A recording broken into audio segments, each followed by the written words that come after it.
So I've gotten a couple of questions of people wondering what my thoughts are on Sonic Lost World. So I figured I'd do a video playing a game while I express my thoughts.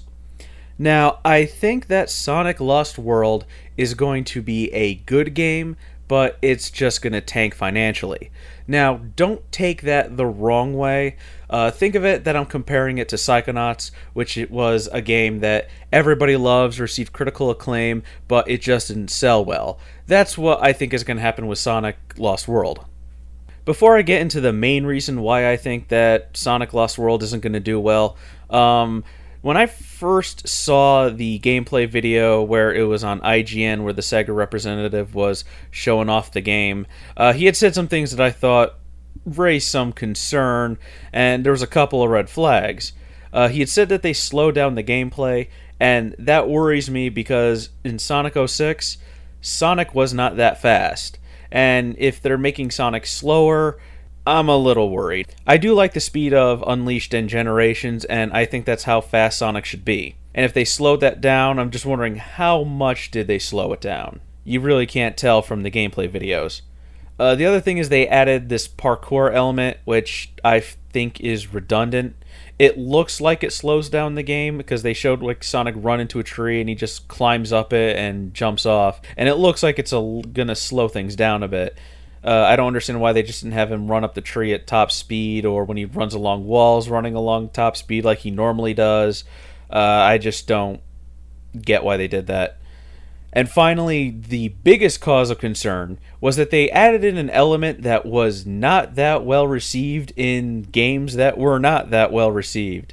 He talks about Sonic running on his own, and that's in the Desert Ruins Act 2. If you watch that video, he says that Sonic runs at top speed on his own and that he has no control over it.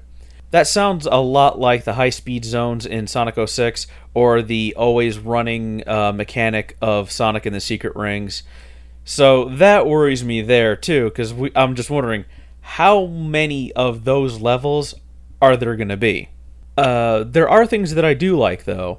I do like that the game looks like it's more open.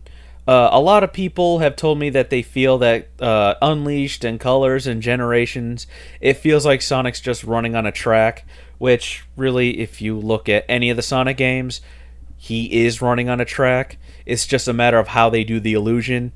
Like if we look at Sonic Adventure 2, even Sonic 06, the levels look like they're very wide and open, looking like you can go anywhere, when really there's just one path that you're taking. In Sonic Generations and Unleashed and Colors, they essentially just do away with that illusion. So it does, it looks like you're on a track, but in the previous games, you were on a track, you just didn't notice it because of the openness. Sonic Lost World looks like it's giving back that openness. I do like that. I think that another thing is people are going to ignorantly compare it to Super Mario Galaxy. And I say ignorant not as calling those people stupid. Ignorant does not mean that. Ignorant means that you just lack knowledge. And the reason why I say that is because people are probably going to forget that Sonic Lost World looks actually more like Sonic Extreme, the canceled Saturn game that was supposed to come out years and years ago, and it looks like Sega has just revived it from the grave, given it a brand new makeover, which I'm okay with. I've always wanted to play Sonic Extreme, and it looks like we're finally going to be able to play it now. If by some miraculous chance I get $350 by the time that game comes out, I'll review it, and I will not compare it to Super Mario Galaxy. I'll say that it's the Sonic Extreme we were promised so long ago. Which brings me to the main reason on why I think Sonic Lost World will not be a financial success. It's a Wii U and 3DS exclusive. Now, on the 3DS, it'll probably be a success financially, but on the Wii U, no, it won't be. If we just gotta look at the numbers here. The Wii U has been out for 9 months, and it's sold 4 million systems. Now that sounds like a lot. That's 4 million potential people buying that game. Although we got to take into factor that not everyone's into Sonic, not everyone's a Sonic fan, not everyone likes Sonic. So that's going to really just dwindle the numbers down. We also have to take into account what regions this game is going to be released at the time of its release, because some countries get games later than others. But if we go back and look at the numbers, like I said, the Wii U has been out for 9 months and sold 4 million systems. If we look at its predecessor to the Wii, in the Wii's first 9 months, it sold 13 million systems. That's a pretty big difference. That's a difference of 9 million. And I know that Nintendo just did a price drop on the Wii U, so people will probably be more inclined to buy it, and we might see those numbers go up. But right now, it just doesn't look like Nintendo's doing so hot. I'm hoping that this price drop will push more Wii U systems. I really want to see the Wii U succeed. I like it. I think it's a really good system.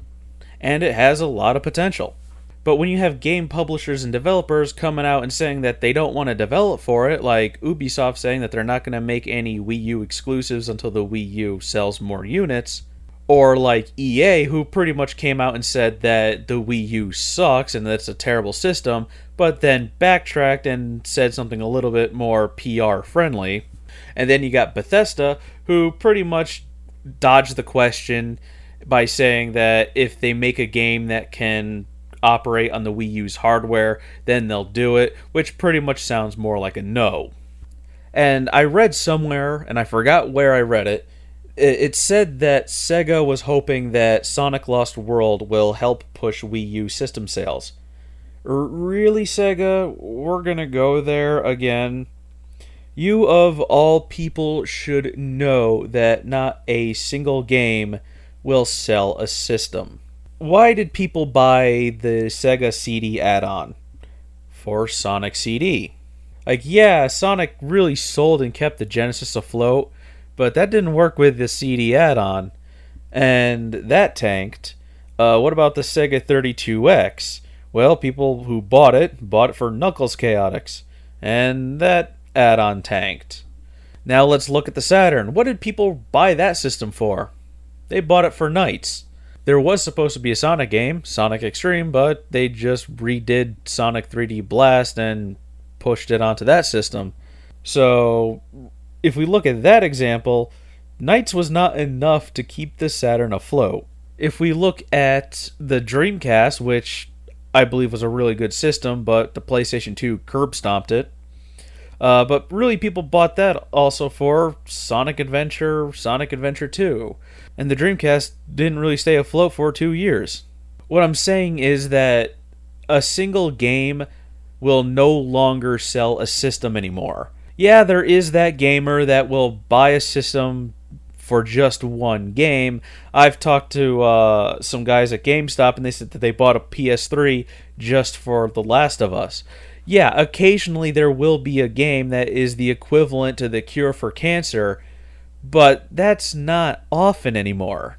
I would really like Sonic Lost World to be on the PS3 or the Xbox 360 as well. I think it being an exclusive to the Wii U is really gonna hurt its chances of being a financial success.